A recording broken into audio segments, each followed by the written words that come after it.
वर्धन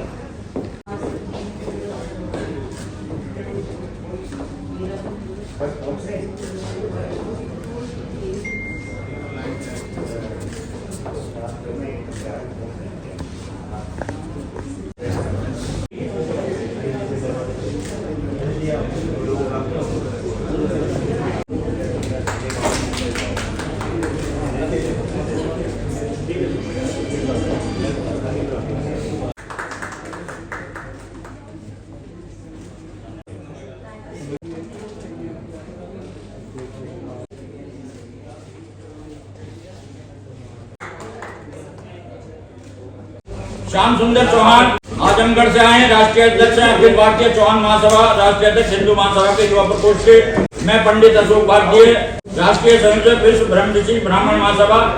ओम प्रकाश सिंह जी है, मुख्य न्यायिक मजिस्ट्रेट सेवानिवृत्त आगरा से आए हैं। राजेंद्र प्रसाद जायसवाल जी हैं, सीईओ सेवानिवृत्त टाटा कैंसर हॉस्पिटल वाराणसी उत्तर प्रदेश से आए हैं। पुरुषोत्तम पाखले जी है, राष्ट्रीय अध्यक्ष उत्तर महासंघ महाराष्ट्र से। आज की पत्रकार वार्ता में सभी पत्रकार बंधुओं का हार्दिक स्वागत, अभिनंदन। हम लोग आपके माध्यम से देश की कुछ ज्वलंत समस्याओं को सरकार तक पहुंचाना चाहते हैं और उनका समाधान चाहते हैं। इसी सिलसिले में आज ये पत्रकार वार्ता हम लोग दूर दूर से आपके बीच में आए हैं। देश की आबादी 150 करोड़ के आसपास पहुंच रही है। हम लोग चाहते हैं कि सरकार देश हित में जनसंख्या नियंत्रण कानून बनाए, जिससे अर्थव्यवस्था एवं अपराध दोनों नियंत्रण में हो। देश के सांसदों की 24% वेतन वृद्धि हुई है और वो 3 साल पहले से लागू हुई है। सांसदों और विधायकों को जितनी बार वो चुने जाते हैं उतनी बार की उन्हें पेंशन दी जाती है, जबकि आम लोगों की नौकरी में पेंशन 2004 से शायद खत्म कर दी गई है। और कोरोना काल से वरिष्ठ नागरिकों को जो रेल रियायतें वायुयान या रेल में मिलती थी उस पर भी रोक लगा दी थी, लेकिन सांसदों और विधायकों को ये दोहरा मापदंड को हम रोकने की मांग करते हैं। न्यायपालिका में सुधार की मांग हम इस मंच से करते हैं और तथा त्वरित न्याय प्रणाली लागू करने की मांग इस मंच से हम करते हैं। दिल्ली की घटना, दमकल कर्मी आग बुझाने आए, लेकिन आग बुझाने से ज्यादा देश में वो आग और लग गई। तो भ्रष्ट न्याय प्रणाली पर भी हम रोक लगाने की मांग करते हैं। धर्म के नाम पर जो राजनीति पक्ष विपक्ष द्वारा होती है, उस राजनीति को भी हम बंद करने की मांग हम करते हैं, जिससे कि हिंसा से बचा जा सके और कानून व्यवस्था पर भी प्रश्न चिन्ह लगने से रोका जा सके। सबसे पहले मैं प्रेस क्लब ऑफ इंडिया का आभार व्यक्त करूंगा। पंडित अशोक भारती जी, आप राष्ट्रीय संयोजक विश्व ब्रह्मा ऋषि ब्राह्मण समाज से आप हैं। श्री ओम प्रकाश सिंह जी हैं, जो मुख्य न्यायिक मजिस्ट्रेट आगरा से रिटायर्ड हुए। राजेंद्र प्रसाद जायसवाल जी, जो director administration retired CAO Tata cancer hospital Varanasi, एक समाज सेवी के रूप में।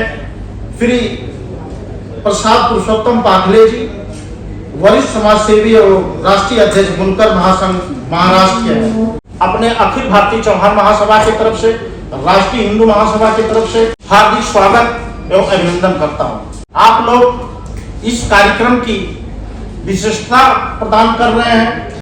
आप लोग समाज के मुख्य धारा से जुड़े हुए हैं। तो जो आज का विशेष तौर से जो मुद्दा है वो आर्थिक, सामाजिक, कानूनी मुद्दों पर हमें बात करनी है।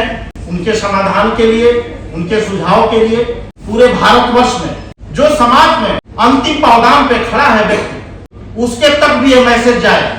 इसलिए मैं आजमगढ़ से चल के भारत की राजधानी दिल्ली में आप लोग के समक्ष उपस्थित हुआ।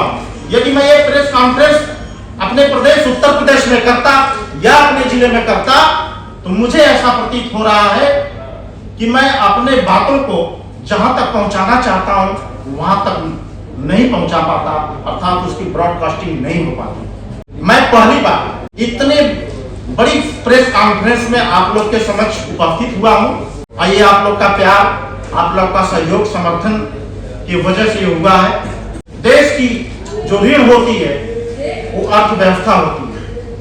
आज हम लोग राजनीति के माध्यम से, समाज में सामाजिक काम के माध्यम से, जब भी हम लोग किसी भी समाज में जब हम लोग जाते हैं तो तमाम प्रकार की समस्याएं मुंह उगा के खड़ी हैं, हमसे सवाल जवाब करती हैं। हमारी बहनें, हमारी माताएं, हमारे नौजवान साथी, हमारे पिता तुल्य जन लोग हमसे सवाल करते हैं कि आखिर में आप लोग क्या कर रहे हैं। तो उन्हीं लोगों से जो समस्या है, ये उन्हीं लोगों से कलेक्ट करके इस समस्या को हम आपके सामने लाए हुए हैं।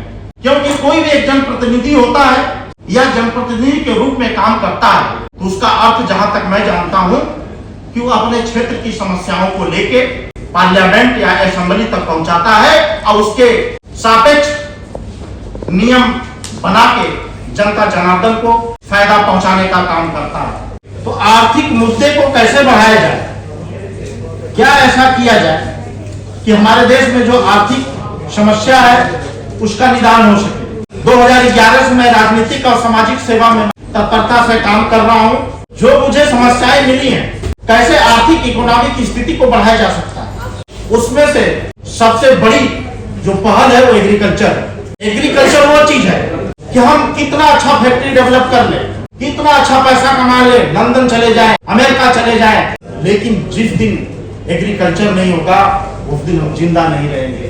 कहा गया है agriculture is the culture of all culture, कृषि सभी सभ्यताओं की जननी है। तो जो सबसे महत्वपूर्ण है हमारे देश में, एग्रीकल्चर को किस प्रकार से बढ़ाया जाए, किसान की आमदनी क्या उपाय, क्या ऐसी साइंटिफिक तरीका बताया जाए, क्या लोगों में अवेयरनेस की जरूरत है, किस चीज की जरूरत है। इन सब चीजों से जब मैं रूबरू हुआ तो मुझे लगा कि अभी भी हम बात करते हैं चांद सूरज की पहुंचने की, लेकिन अभी भी हमारे भारतवर्ष के जितने भी राज्य हैं, उनके जितने भी जिले हैं या जितने भी गांव हैं, अभी भी हम लोग एग्रीकल्चर के मामले में बहुत पीछे हैं। हमारा संविधान एक है। जब हम नेतागण, जनप्रतिनिधिगण, जब हम सेवा भाव से राजनीति में आए हुए हैं, तो हम लाभ की भावना से क्यों।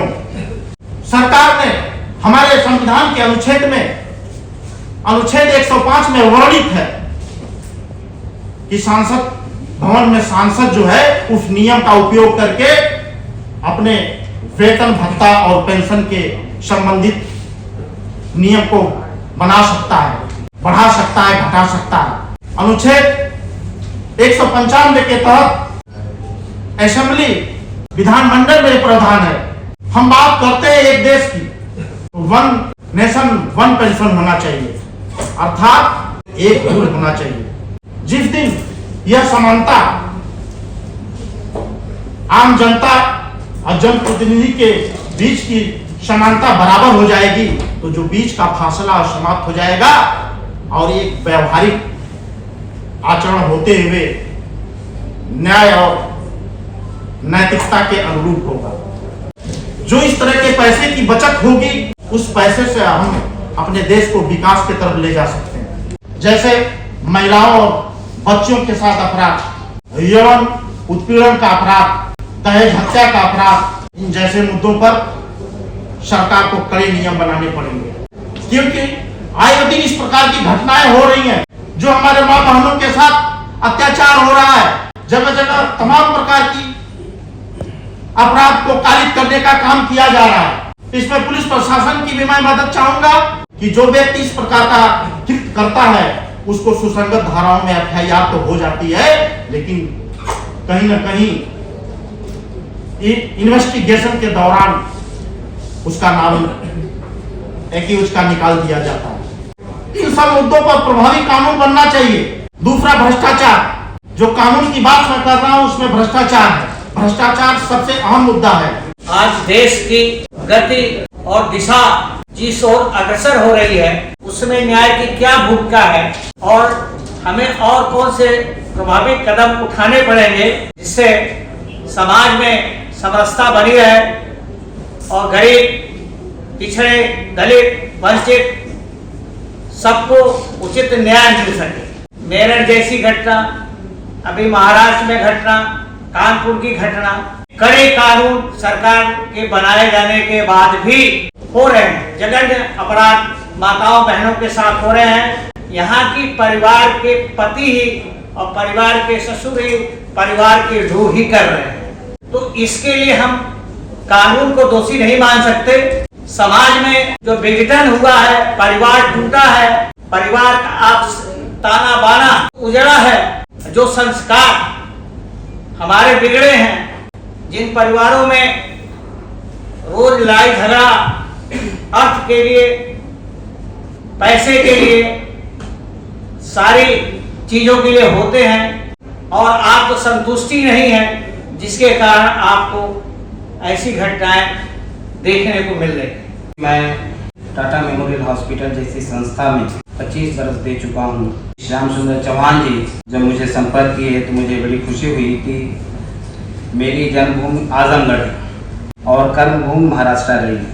बॉम्बे में होते हुए मैंने चाहे किसी भी प्रांत से कहीं से भी लोग आते थे तो मैं उनको जितना संभव हो सकता था टाटा मेमोरियल हॉस्पिटल के माध्यम से एज ए एडमिनिस्ट्रेटिव पर्सन उनकी सेवा किया, उनको लाभ प्रदान किया। मैं जब बनारस में आया तो कहीं न कहीं इस माध्यम से, इस मंच से मैं चाहता हूँ कि जो खेती का जो तरीका है, जो जैविक तरीका है, उसको लाया जाए और उसमें ऐसा सुधार लाया जाए हेल्थ कॉन्शियस हो, एक क्वालिटी फूड। उसी तरह से इस चीज को अगर हम आगे लेके जाएंगे तो ही संभव है कि कैंसर का मात्रा कम हो। खेती करने तो बहुत बड़ी मात्रा में हम लोगों को बचाया जा सकता है, आने वाली जनरेशन को बचाया जा सकता है। इसके कई सारे उदाहरण हैं। अगर आप लेना चाहें तो data is available in Tata memorial hospital. ये सरकार तो बहुत अच्छा काम की, बनारस में इसकी क्रांति चलाई गई, लेकिन वो भी पर्याप्त नहीं है। इतने मरीजों की संख्या आप देख रहे हैं, not only from UP Purvanchal, बल्कि उससे जुड़ा हुआ जो प्रदेश है, बिहार, झारखंड, एमपी, यहाँ तक कि नेपाल से भी पेशेंट आते हैं और वेटिंग लिस्ट में पड़े हुए हैं। इसकी संख्या और बढ़ाया जाए। जो हब एंड फोक सिस्टम है हमारे डॉक्टर बड़े साहब का, उसके माध्यम से पूरी टीम जुड़ी हुई है।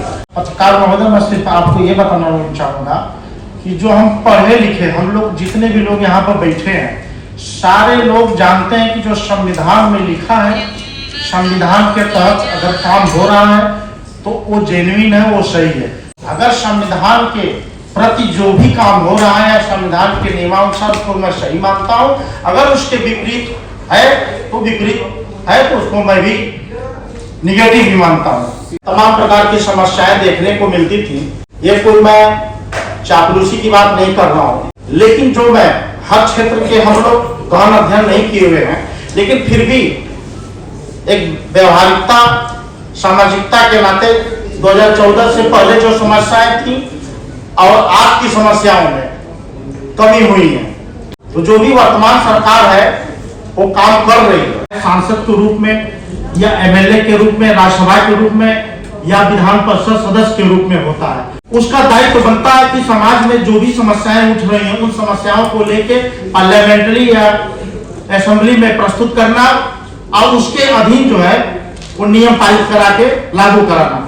समस्या का निदान अगर राज्य स्तरीय है, अनुच्छेद 195 के अंतर्गत है, तो उसको जो है असेंबली में बनाया जा सकता है या संसद में उसको पारित किया जा सकता है। बताइए, आप अपने मौलिक रूप से आप सोचिए और बोलिए कि जिसका रिप्रेजेंटेशन भारत में 70% से 75% है, उसका जुडिशियरी में रिप्रेजेंटेशन 5 से 7% है। माइनॉरिटी का ले लीजिए, एससी ले लीजिए, एसटी ले लीजिए, ओबीसी ले लीजिए, उसके बारे में आपका क्या रोड मैप है?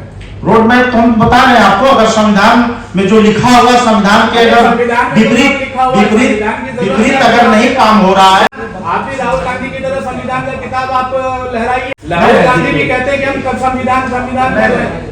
आपका रोड मैप क्या है? आपका क्या रोड मैप है?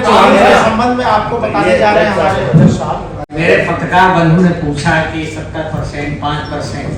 देखिए, जो संसद कानून बनाती है, संसद में संविधान, जो बाबा भीमराव अम्बेडकर ने संविधान बनाया और जो हमारे यहाँ लागू हुआ, वो अब तक जो है कई बार अमेंड भी हुआ है, उसमें यथावश्यक परिवर्तन भी होते रहते हैं। तो ये संसद को सोचने की जरूरत है।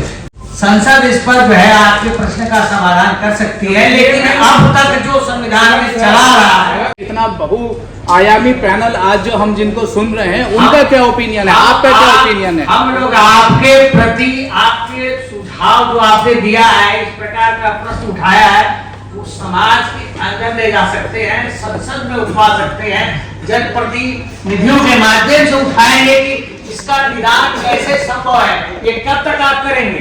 सबको समान हिस्सेदारी मिल सकती। सांसदी का उसमें जो है दिनेश लाल यादव उर्फ निरहुआ जी चुनाव जीत के संसद पहुंचे और उन्होंने 2-3 बात वहां पर रखी थी। उसमें एक बात ये थी, भोजपुरी भाषा को भी मान्यता मिलनी चाहिए। बनारस से आजमगढ़ होते हुए गोरखपुर रेलवे लाइन बनना चाहिए। आजमगढ़ से कई ट्रेनें जो है बॉम्बे दिल्ली के लिए चलाई जानी चाहिए थे, जिसमें से 2 पहल पूरा हो गई है, तीसरी भी जल्द आप जो बताएं वो पूरी होने जा रही है हमारे सरकार के माध्यम से, हमारे संसद के माध्यम से।